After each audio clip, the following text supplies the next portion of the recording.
Before we start, I'd just like to introduce Deputy Minister Rick Burton. Rick, where did you? Oh, at the back. So Rick made his way here. Obviously, this is a major event for not just Saskatchewan farmers, but Western Canadian farmers. What we're going to be announcing, do a press release tomorrow on it, is of course the go-forward plans to build a 700,000 ton urea facility, and Saskatchewan did win out. It wasn't a kind of a slam dunk. Alberta did come forward with some interesting programs that we looked at, doing our due diligence as an organization, making sure we picked the best spot, as this plant, once it's operating, is going to run for many, many years.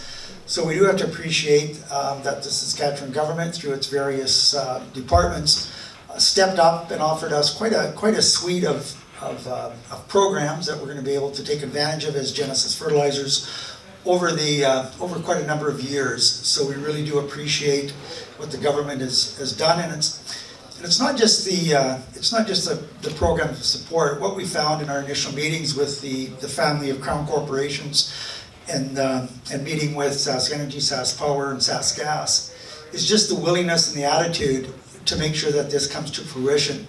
And basically they said, you know, we're gonna be standing shoulder to shoulder with you guys and do the work that we need to ensure that this goes smoothly for you, and work through the various regulations, but also just make sure you build a facility this size that you've got the services that you require.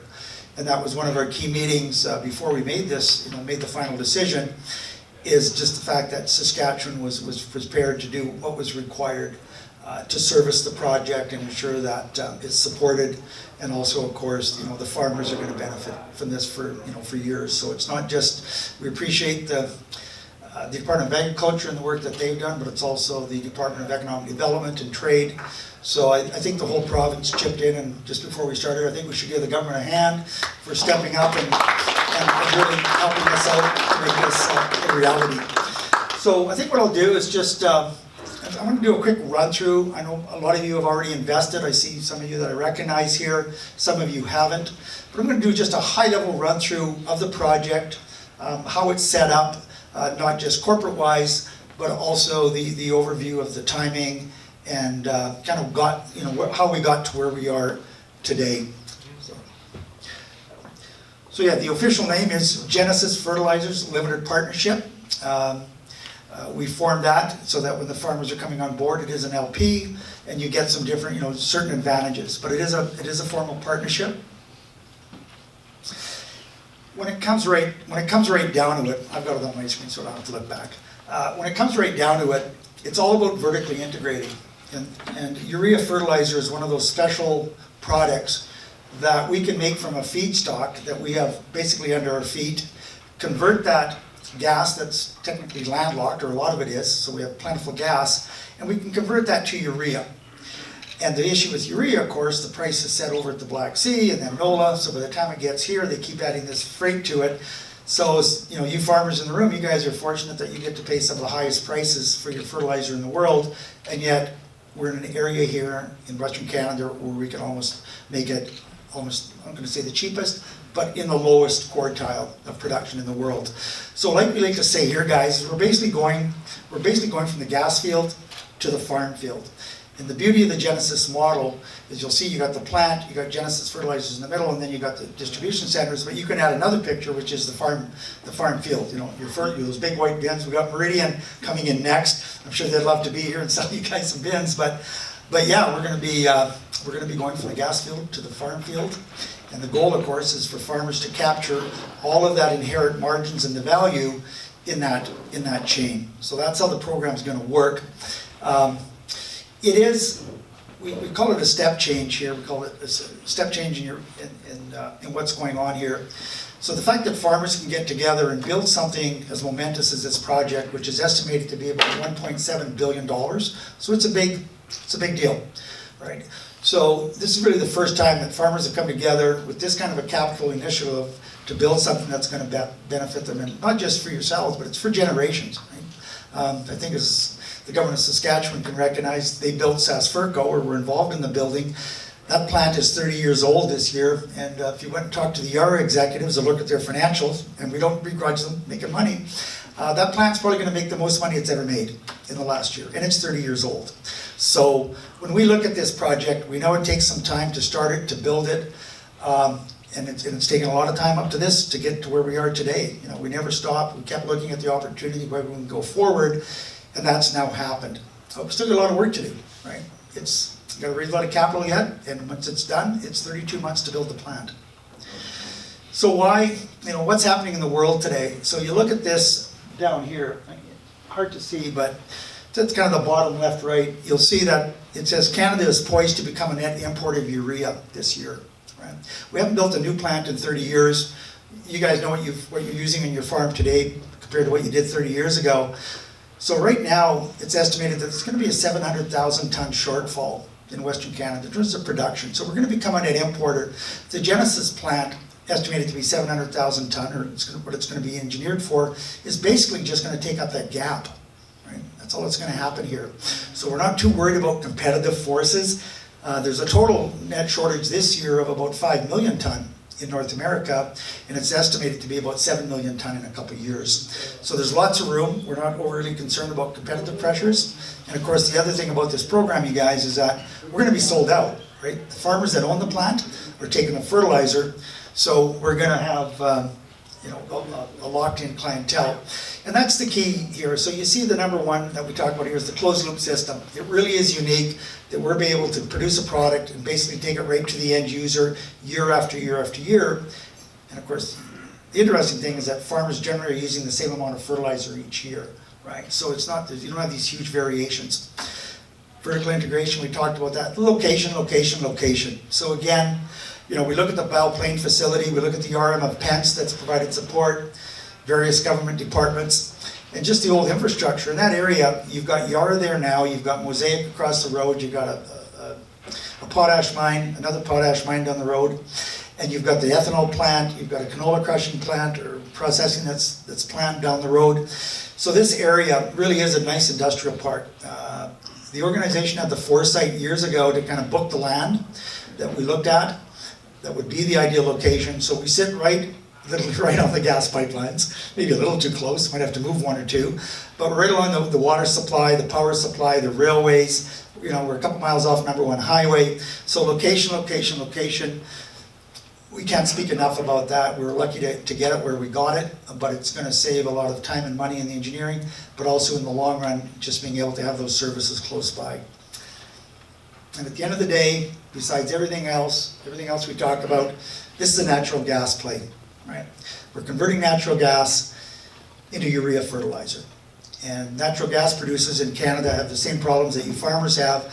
You know, as we got to move our product, a lot of our product off, you know, to other countries. We've got to ship it, we've got to rail it, we've got to move it out. Same as the gas guys, right? They're sitting on all this natural gas and they're having trouble moving it. So the gas price in Western Canada historically is amongst the lowest, one of the lowest areas of the world. So as we look at that scenario, as we go forward, as this plant is operating over the next 20, 30, 40, 50 years, the analysts show that that gas supply is there, and we're going to be able to continue to be operating this plant as one of the lowest cost producers literally worldwide. And that's going to be transferred back to the farmers because you're the owners. So that availability to capture that margin, the whole plan, of course, is to bring it, you know, back to you guys. Technology. I think everybody we meet with talks about, well, what's Trudeau going to do? What's Trudeau going to do with these emissions?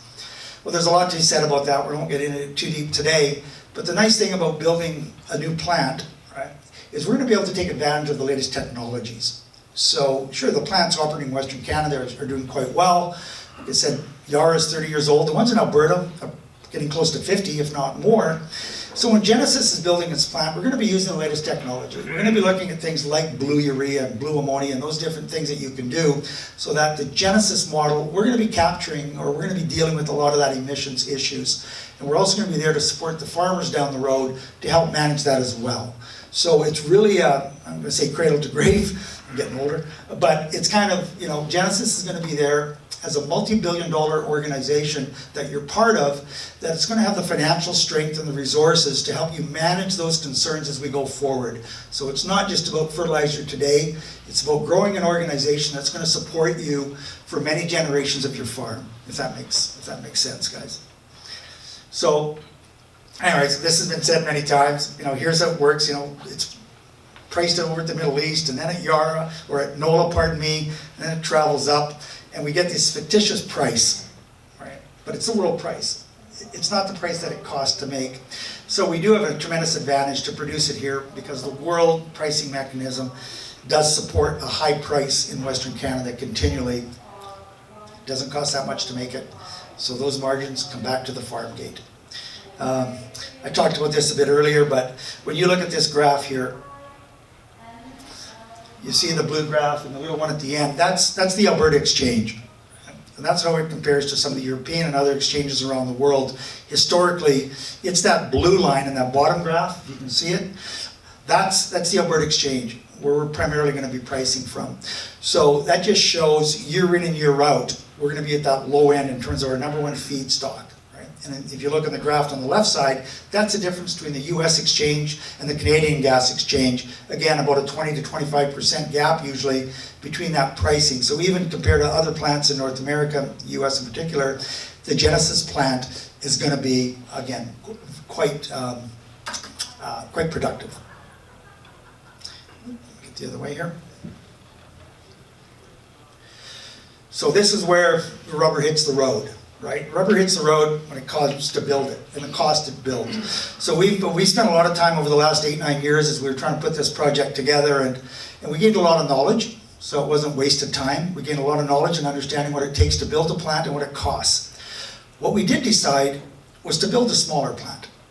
We took a couple of attempts to try to get this thing across the finish line, working with large corporations from around the world, conglomerates that wanted to partner, and it never quite worked out. So this time around, when the governments of Western Canada said, you know what, we're going to start supporting the building of a new urea plant, we made the decision to go as far as we could with farmers all the way.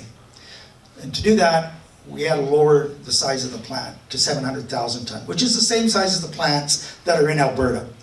Yara is a little bigger, but most of the 3 plants in Alberta are all around that 800,000 ton.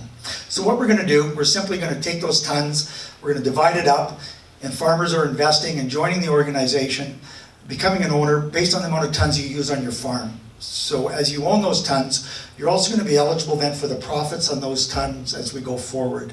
And our goal is to get, for the farmers that are ownership of this plant, is to get your net cost of your fertilizer, your urea fertilizer at the end of the day, is going to be as close to the manufacturing price as possible. That's the model. And we can do that because the owners are also going to be the customers. Closed loop. So the cost we're looking at is approximately $1.7 billion. That's with a B. We're looking to raise $533 million of equity. We know we're going to have to put about a third down in order to qualify for the financing of the project. And that's about $1.2 billion of the financing. So that's the capital cost. We're well on our way in terms of raising the capital, selling the tons out. And our goal is just to sell these 525,000 tons, the 75% production, direct to farm. So for everybody here, it's essentially going to be, when those tons are sold out, we're good to go, right? It's basically sold out. The plant produces 2,000 ton a day, 350 days a year. That's it. It can't make any more. So we're just making everybody aware, of course, that there is a limitation to what this plant produces and how many farmers we think will be involved. Right now, based on the current investors that have come on board, and it's a lot, it looks like it's going to be somewhere around 1,300 farms are actually going to be are going to own this thing. So it's not, we don't need 20,000 or 30,000. The number is actually going to be closer to probably 1,300. So I think, did I say 1,300 or 13,000? 1,300. Okay. So that's where the project's going. This is kind of just a site map. You'll see here where Belle Plaine is for some of you that have never been there. But it's right between Moose Jaw and Regina. It's actually a bit closer to Moose Jaw. Terry, how far is it from Moose Jaw? It's about 15 minutes from my house. From your house in Moose Jaw. So that's kind of where it's going to be. A couple miles off the #1 highway. I'm sure as we build on and other enterprises come in that area, we're going to see improvement in terms of some of the interchanges and stuff like that along the highway. But it's an ideal site. Rail, water, power, gas, all basically we're sitting right on top of. So that was thought of. This is maybe hard to see, you guys, but just so you know, we've done our homework.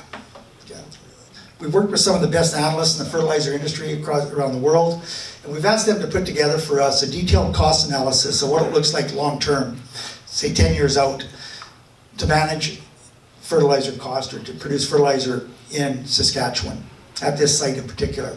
They took everything into account. So if we look at that, the number is basically $300, right? That's an estimate. But we're looking at, that includes everything from debt and maintenance and your input costs, your fixed cost. So definitely, I know it kind of irks you guys when you're paying $800, $900, $1,200 a ton, but that's the world price. And we're not gonna beat it, we're gonna join it, right? That's what this is about.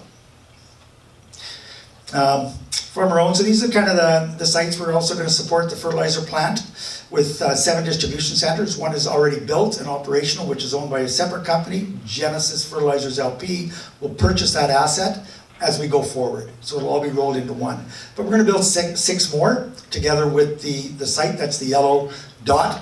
The blue one we can scrap now. That was the potential site in Alberta. So that's gone. We're erasing the yellow. It's all blue now. Or erasing the blue, it's all yellow. So that's the planned build out of where those will be, and we can get into that more detail, just stop by the booth. And this is the overview of the distribution centers that we're building out. They're gonna have various sizes, so depending on the amount of fertilizer that is spoken for in these various 7 regions, that will more or less determine the size of that distribution center and what that looks like. The one built in Regina today is about a 23,000 ton facility. It's going to be right next to the plant, so that thing will be could be expanded a bit, but it's probably going to handle 100,000 ton a year. It'll be turning quite a few times. We always want to ensure that we can turn about 3 times in each one of these distribution centers, 3x. So that's what we're doing. It's been a incredibly long journey to get here. We had to fight through a lot of issues. We tried to buy the wheat board. Didn't work, sold it to the Saudis. So this time around, like I said, we just decided let's work with the farmers on the prairies, build out an enterprise that we know we can go all the way with, and get it started. So we're well on our way. We again appreciate Deputy Mr. Burton. We appreciate the support from the government at all levels. I think this is going to be huge for Saskatchewan. Saskatchewan did very, very well when they built the Saskatchewan plant. The number is $1 billion plus that was generated by building that enterprise for the citizens of Saskatchewan. And we hope this enterprise, over the years, because it's going to be locally owned and those profits are going to stay local. It's going to be owned locally by local farmers. And those profits are going to stay in your community, it's going to stay in the province, and it's going to stay in Canada. So that's the beauty about farmers doing it themselves. So that's where we're going. Appreciate you guys coming out. I don't know if there's any questions, Mr. Western Producer. Is there anything? Or no, I think it's okay. Stop by our booth. Pretty easy to find. We're over in Hall A, booth 120. 117 or 121, I believe we are now. It's a big booth, and we'd be glad to sit down with everybody one-on-one and go through the project if you're not yet involved. So thank you. Great news, and we look forward to sharing this news. We'll probably do a general release tomorrow and make other people aware that Saskatchewan is the official site, and we're all going to now be taking these next steps to make it a reality. Thank you. I'm not sure I introduced myself. I'm Barry Mann, Vice President of Investor Relations. Thank you.